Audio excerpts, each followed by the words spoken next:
Olha para mim aqui, nunca mais esqueço o que eu vou dizer. O medo é diferente do temor. O temor é a reverência pela coisa sagrada.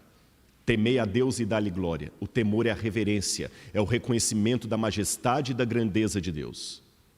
Mas o medo é a fobia.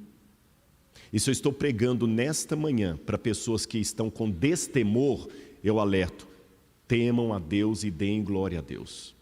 Mas por outro lado, se eu estou pregando para pessoas que estão com medo, com fobia, peçam a Deus a cura, porque o medo paralisa, o medo te impede de receber bênçãos. De acordo com a Bíblia, 1 João 4,18, o contrário do amor não é o ódio, é o medo, que na Bíblia diz assim: o amor, ora, o medo, como é que é? No amor não existe medo, ora, o medo produz tormento, e todo aquele que teme não é aperfeiçoado no amor.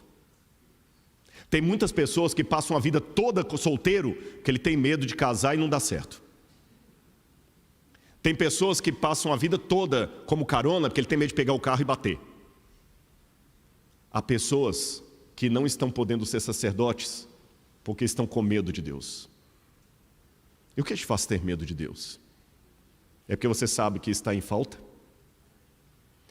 A promessa de Deus então é que, tendo uma nação inteira de sacerdote, os judeus seriam muito maiores que os egípcios, que os gregos, que os babilônios, porque enquanto esses precisavam de um sacerdote para representá-lo no santuário, o judeu não precisaria, cada um faria o seu sacrifício, como era antes do êxodo. O pai de família, Noé, Abraão, fazia o sacrifício. Todo mundo ia poder celebrar a Santa Ceia, não apenas participar dela. Por isso que eles tiveram que fazer um templo, porque eles deixaram de ser o templo de Deus. Você olharia o templo do babilônico, olharia o templo do romano, o templo do egípcio, o templo do grego e o povo de Israel. Mas eles não entenderam isso, achavam que para serem iguais a todo mundo, eles também tinham que ter um templo. Aí no Novo Testamento, Deus faz uma coisa maravilhosa. Dá para os judeus um templo que é maior do que todos os outros. Evangelho de João, capítulo 1, versículo 14. E o verbo se fez carne e habitou no meio de nós. E vimos a sua glória, glória como o unigênito do Pai. É interessante que no Evangelho de João é dito que Cristo repetiu o que Deus fez lá no passado. No livro do Êxodo, quando o pessoal ficou com medo de Deus, Deus falou com Moisés assim: Moisés, já que eles estão com medo de mim aqui no Sinai, e eles não querem vir até aqui o topo do monte, eu vou fazer o contrário. Faz uma barraca para mim que eu vou descer e vou morar no meio deles. Moisés deve ter falado assim: Senhor, o senhor está ficando louco? Se eu estou falando que eles não querem subir ao monte, que eles estão com medo do Senhor, o senhor vai descer e vai sair todo mundo correndo. Não. Faça uma barraca no meio deles, que eu vou morar no meio deles. Mas para não ofuscá-los, eu vou morar de maneira humilde. Eu vou apagar a minha glória. Só vai brilhar no Shekinah. O Shekinah não está na Bíblia, não é a palavra. E Moisés fez uma tenda para Deus, humilde.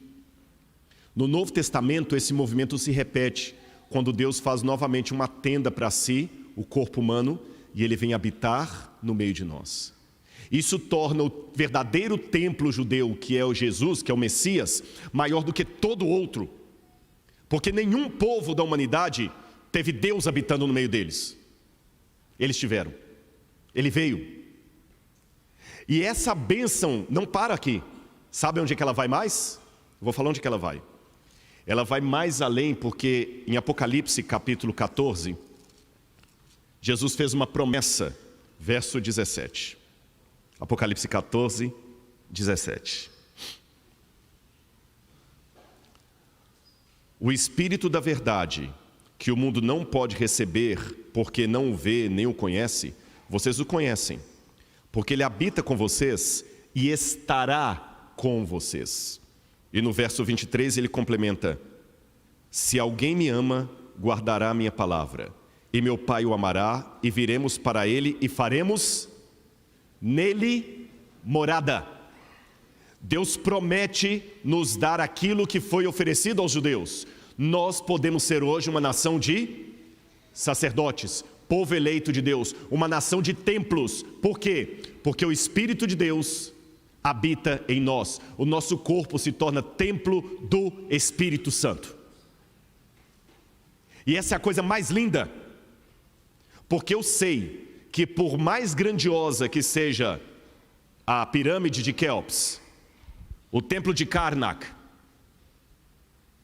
se eu falar com você aqui, você tem agora, Carol, 5 bilhões de dólares, e você tem que salvar uma coisa, uma vida ou outra coisa. Uma coisa vai ser destruída. Ou a sua filha, ou a pirâmide. Você precisa de um segundo para decidir? Mas são 5 bilhões de dólares, e a pirâmide é uma das 7 maravilhas do mundo antigo. A pergunta chega a ser até ofensiva. Precisa de um segundo para decidir? Quem vale mais? Uma vida humana ou a pirâmide de Quéops? A vida humana. Então, onde está o verdadeiro templo de Deus? Na vida humana. Por isso que, na ótica humana, o marketing era fazer algo monstruoso. Na ótica de Deus, o marketing é fazer algo modesto, que perdura e que tem mais valor agregado do que uma pirâmide. E é por isso que o Apocalipse termina dizendo: eis o tabernáculo de Deus com os homens. Deus estará com eles, e eles serão povos de Deus. E quando João ouviu eis o tabernáculo de Deus com os homens no Apocalipse, João olhou em redor e tentou procurar o tabernáculo. E ele falou: mas estranho, eu não vi santuário. Que contradição é essa? Aí próprio Deus responde: você não viu o santuário porque o próprio Cordeiro é o santuário no meio deles. Então eu quero terminar o meu sermão nesta manhã conclamando você, fraco, defeituoso, a ser um santuário de Deus, um templo de Deus. Eu não sei se a Júlia já está preparada para entrar ali com o pastor. Eu quero... Já estão prontos lá? Se tiver, só dá um aviso para mim. Eu confesso para os irmãos uma coisa. Quando eu olho para mim mesmo, estou parafraseando Santo Agostinho de Hipona, eu não vejo como me salvar. Tem espelho na minha casa. E o espelho, quando você mesmo está olhando nele, ele diz mais do que simplesmente a sua aparência física. Ele conta as suas virtudes e seus defeitos, sua força e sua fraqueza. E você olha para aquele espelho e às vezes você não gosta do que vê. Quando eu olho para mim mesmo, eu não vejo como me salvar. Mas quando eu olho Deus e as promessas de Deus, eu não vejo como me perder. Eu posso não ter o esplendor dos grandes edifícios egípcios, nem o mármore de Roma, ou o ouro dos babilônios, mas eu posso ser um santuário de Deus. E como santuário de Deus, eu tenho a tarefa de convidar todos a virem até a mim para adorar a Deus. Não adorar a mim, adorar a Deus. Se você for alguém que está apontando, não é para o seu dedo que as pessoas vão olhar, é para onde você está apontando. Então, numa cultura tão narcisista, onde as pessoas querem no Instagram que todos olhem para ele, para o filtro dele, faça com que eles olhem para o seu dedo, apontando para aquele que é maior do que você. Pode entrar, pastor, eu quero falar uma coisinha para a Júlia aqui. Ela já está vindo aqui. Júlia, eu quero dizer para você assim que eu estou muito feliz de ver esse momento aqui, mas tem um grupo muito mais feliz do que eu, que são as pessoas que amam você.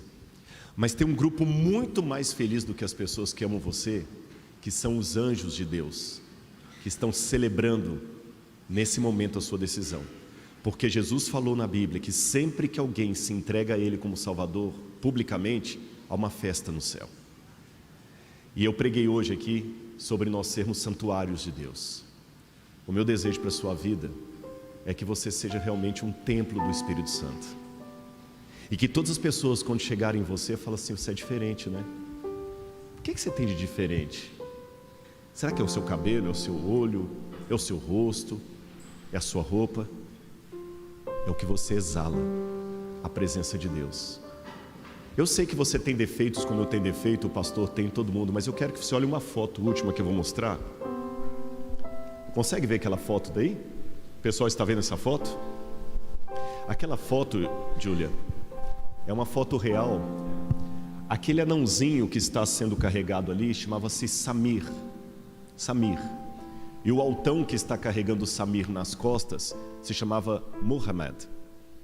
Olha que ironia. O Samir era um cristão e o Muhammad era muçulmano. E eles sofriam muita discriminação onde eles moravam, porque as pessoas não tinham a ideia de acessibilidade, respeito aos deficientes físicos. Não havia isso na época. Eram quase inválidos. E o Muhammad tentava vender panelas, mas ele não conseguia, porque ele era cego. Ele batia, as pessoas davam dinheiro errado para ele. O Samir podia ver, mas ele não podia andar porque ele tinha as pernas atrofiadas. Era um anãozinho com as pernas atrofiadas. Um dia o Samir encontrou-se com Muhammad e eles fizeram um acordo, um pacto de paz. O Muhammad falou: eu não tenho olhos, mas você tem, Samir.